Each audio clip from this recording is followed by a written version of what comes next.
Me dejé por un famoso, pero el que terminó brillando fui yo. Años después, la frase sigue sonando en mi cabeza, a veces como un eco amargo, otras como una melodía triunfal. Pero en aquel momento, cuando Laura la pronunció con una mezcla de lástima y frustración en sus ojos, fue como si el mundo me hubiera caído encima. Mi mundo entero, que hasta entonces había girado en torno a ella, a nuestras promesas, a la humilde pero sincera vida que construíamos entre las cuerdas de mi vieja guitarra y las notas que yo garabateaba en cuadernos llenos de sueños. Yo era Leo, un músico callejero en ciernes, un soñador con los pies en la tierra y las manos llenas de callos. Tocaba en pequeños bares de mala muerte, en plazas donde la gente pasaba de largo y solo unos pocos se detenían a escuchar. Escribía canciones sobre el amor, la esperanza, la melancolía de los días grises y la belleza de los amaneceres. Laura era mi musa, mi confidente, la única persona que creía ciegamente en mi talento, al menos eso pensaba yo.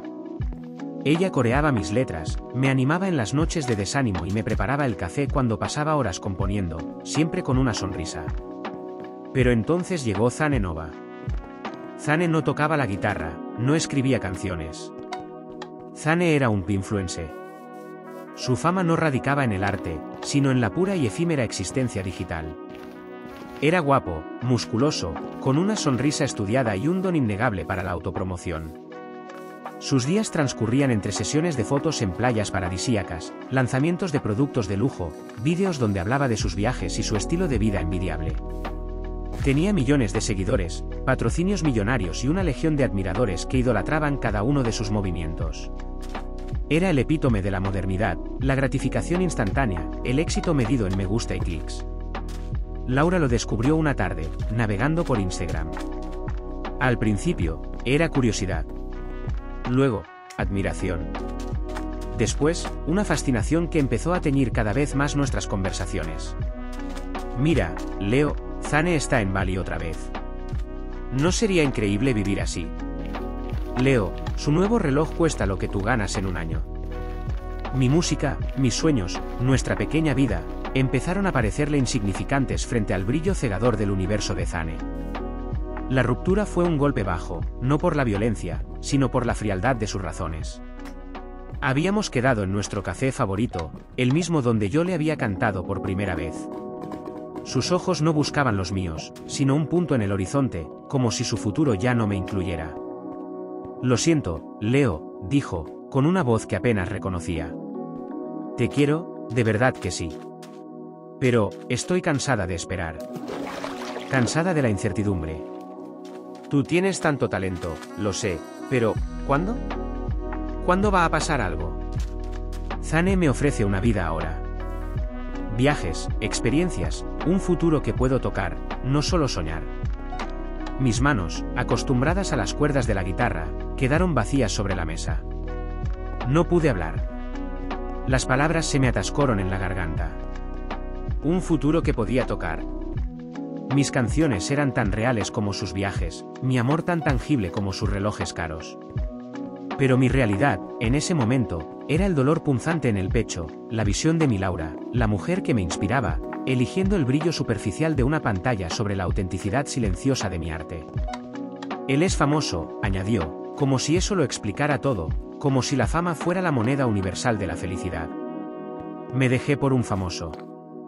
Y yo, solo un humilde músico con una guitarra y el corazón roto.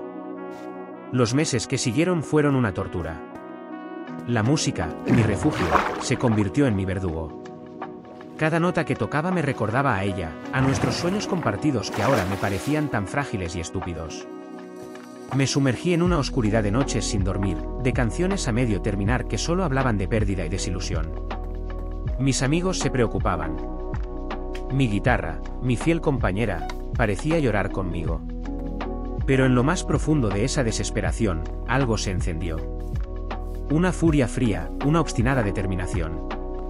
Si Zane podía tener un futuro que se podía tocar en su mundo de apariencias, yo construiría uno en el mío, un futuro forjado con autenticidad, con el verdadero arte. No por venganza, sino por supervivencia. Para demostrarme a mí mismo que mi camino no era en vano, que mis canciones merecían ser escuchadas. Déjame tocar para los demás. Toqué para mí. Compuse con una intensidad que nunca antes había conocido. Cada letra, cada acorde, era un grito, una súplica, una promesa. Fui mi propio público, mi propio juez. La soledad se convirtió en mi aliada. Mis canciones ya no eran solo sobre Laura, eran sobre el desamor, sí, pero también sobre la resiliencia, sobre encontrar la luz después de la oscuridad, sobre la honestidad brutal de la vida. Volví a los bares. Primero con timidez, luego con una fuerza renovada. Mi voz había madurado, mi forma de tocar se había vuelto más compleja, más emotiva. La gente dejó de pasar de largo. Empezaron a detenerse. Unos cuantos, luego decenas. Sentían la verdad en mi música, la cicatriz de mi experiencia. Mis canciones resonaban con sus propios dolores, sus propias esperanzas. No eran solo notas, eran historias, eran fragmentos de alma. Un día, después de un concierto en un pequeño club abarrotado, se acercó a mí un hombre canoso con ojos vivaces. Era un productor de una máscara independiente. Había escuchado rumores sobre el chico que tocaba el alma y había venido a escucharme. Esa noche, mi vida cambió. No fue una explosión de fama como la de Zane. Fue un ascenso lento, orgánico, forjado a base de noches en estudios de grabación, giras por ciudades desconocidas, entrevistas en radios locales. Mis canciones empezaron a aparecer en listas de reproducción, en pequeñas emisoras de radio. Mi base de fans creció, lentamente al principio, luego exponencialmente. Eran fans leales, atraídos por la autenticidad de mi arte. Sabían que cada canción era un pedazo de mi corazón. Y mientras Leo, el humilde músico, empezaba a brillar, el sol de Zane Nova comenzaba a eclipsarse. La fama de los influencers es volátil, efímera. Las tendencias cambian, los nuevos rostros aparecen. Lo que hoy es viral, mañana es obsoleto. Sus vídeos, antes llenos de glamour, empezaron a versos forzados, repetitivos. Los patrocinios disminuyeron. Las marcas buscaban la siguiente novedad, la próxima sensación. Zane, que había construido su imperio sobre aire y apariencias, se veía luchando por mantenerse relevante. Su sonrisa, que antes era tan fresca y espontánea, se volvió tensa, casi desesperada. Un día, mientras hojeaba una revista en la sala de espera de un aeropuerto, vi una pequeña nota en la sección de farándula. Zane Nova había sido demandado por incumplimiento de contrato, sus finanzas estaban en ruinas y se rumoreaba que su relación con Laura había terminado meses atrás de forma amarga. La burbuja de champán se había estallado. La vida que se podía tocar de Laura se había desvanecido tan rápido como había aparecido.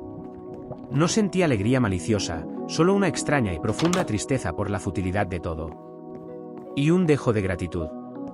La elección de Laura, por cruel que hubiera sido, me había empujado a una dirección que nunca habría explorado por mí mismo. Me había obligado a encontrar mi propia voz, mi propia verdad. Mi carrera siguió su ascenso. Llené auditorios en los que antes solo soñaba tocar. Mis álbumes se volvieron disco de oro, luego de platino. Recibí premios, reconocimientos de la crítica. Mis canciones se tocaban en todo el mundo. El humilde Leo se había convertido en un nombre, en una voz que miles de personas esperaban escuchar. Mi música había encontrado su lugar, un lugar sólido y duradero, porque no se basaba en la apariencia, sino en la esencia. Una noche, después de un concierto multitudinario, al salir del escenario, me encontré con una mirada familiar entre la multitud de fans que esperaban autógrafos. Era Laura. Estaba sola, con los ojos cansados, la misma mirada que había tenido aquel día en el café, pero esta vez eran sus ojos los que buscaban los míos, con una mezcla de arrepentimiento y asombro. Su glamour había desaparecido, reemplazado por la pátina de la vida real. Me detuve un instante. Nuestros ojos se conectaron a través de la distancia. No había rabia en mí, ni resentimiento. Solo una calma extraña. Una comprensión. Ella había elegido su camino, yo el mío.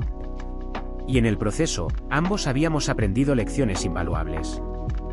No hubo necesidad de palabras. Mi mirada, supongo, lo dijo todo. Yo seguí adelante, firmando autógrafos, saludando a mis fans. Mi vida era ahora una sinfonía de gratitud y plenitud. La música que había nacido de mi dolor se había convertido en mi mayor triunfo.